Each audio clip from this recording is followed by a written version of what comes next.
2 of the apple cake. Now I want 120 grams of sugar. You can use custard, I'm using granulated. 120 grams of sugar and half a teaspoon of cinnamon in with your sugar.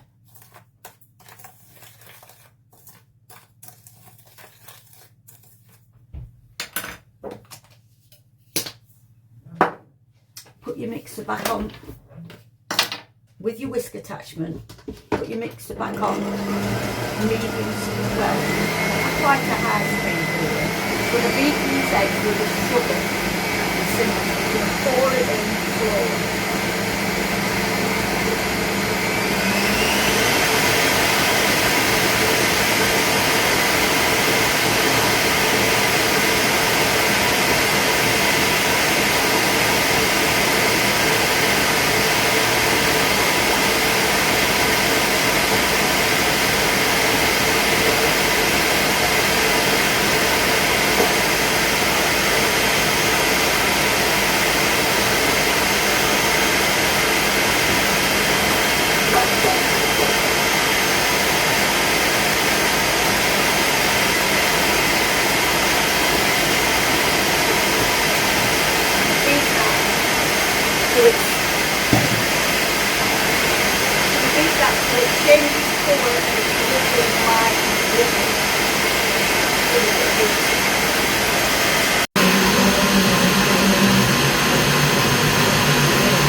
That's what it'll look like after you've been beating it for about 5 minutes.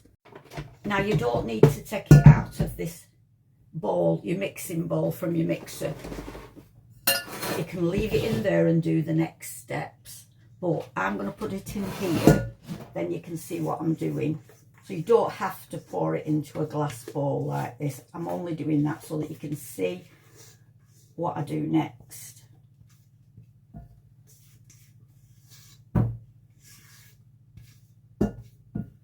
That's your eggs and your sugar.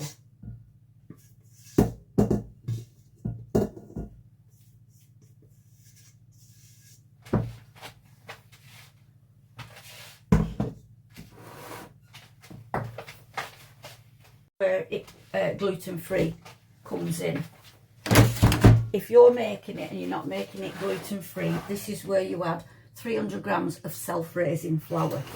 But because I'm doing it gluten-free, I'm using 300 grams of gluten-free flour. Now this is where I don't know if this recipe will work gluten-free. It's an experiment for me. It's a delicious recipe if you make it with ordinary flour, which I've done. I got this recipe in Florida many years ago. So I want 300 grams of gluten-free flour. Self-raising. And I find Duff's Farm is the best in the business.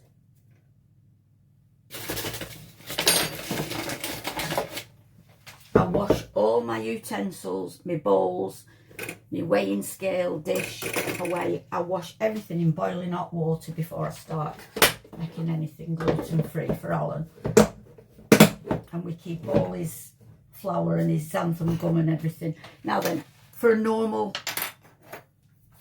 cake, you don't need this step. But for a gluten-free cake, you need half a teaspoon of xantham gum. Apparently, I don't know if it's true or not, but it replaces gluten in a gluten-free recipe. I swear by it, really. It's I used to try and bake without it, and it's never as nice. Oh, flicking it everywhere and wasting his precious gluten-free flour. Right. And half a teaspoon of baking powder, which is gluten-free.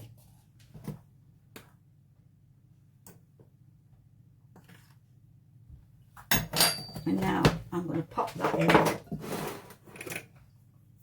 I'm going to put half in and I'm going to fold it.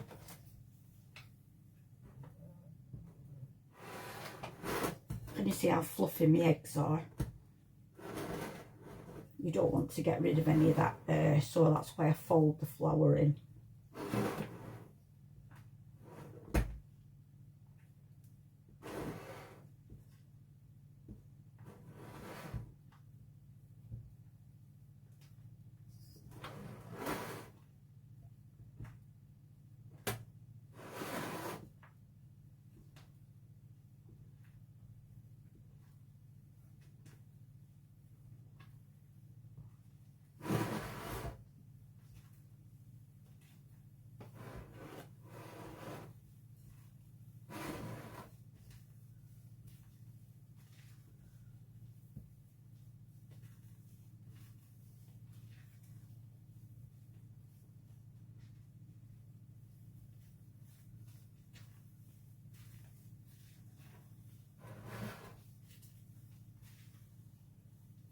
You can add a little bit of vanilla extract as well if you like.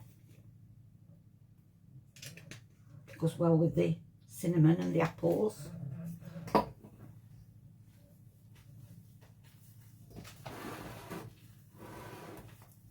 put the rest of my flour in. And just keep folding that till it's all combined. Once all your flour's folded in, it'll be quite thick and doughy. So I'm going to add 200 ml of whole milk and mix again.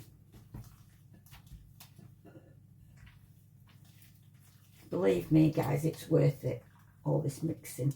It's delicious, this cake.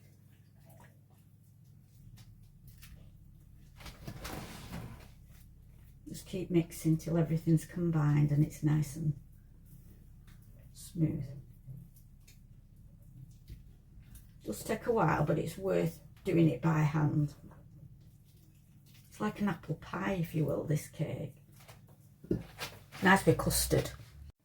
It will take you a few minutes to combine everything once the milk's in.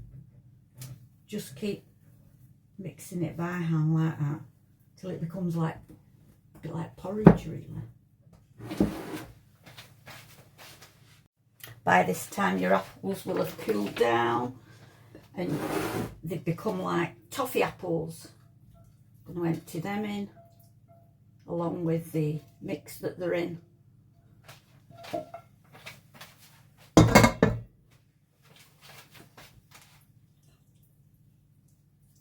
Fold your apples in.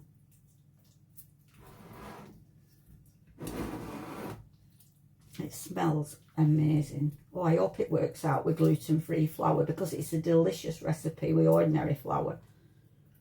I just wanted Alan to be able to taste it. He's never had it. I just thought I'd give it a go with gluten-free.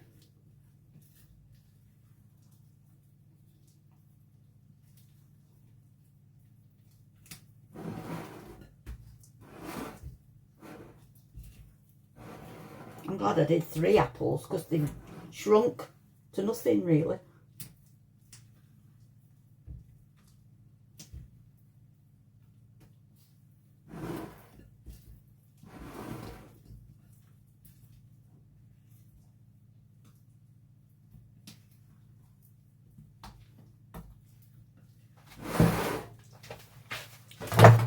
Now, to put it in my greased and lined tin.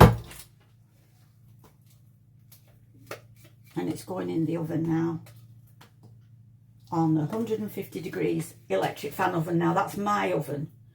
You work off what your oven works, what works for you. Mine burns things if I have it, burns cakes if I have it above 150. And I don't want to burn it. I could have used a smaller tin actually. Never mind. Just have to double it up.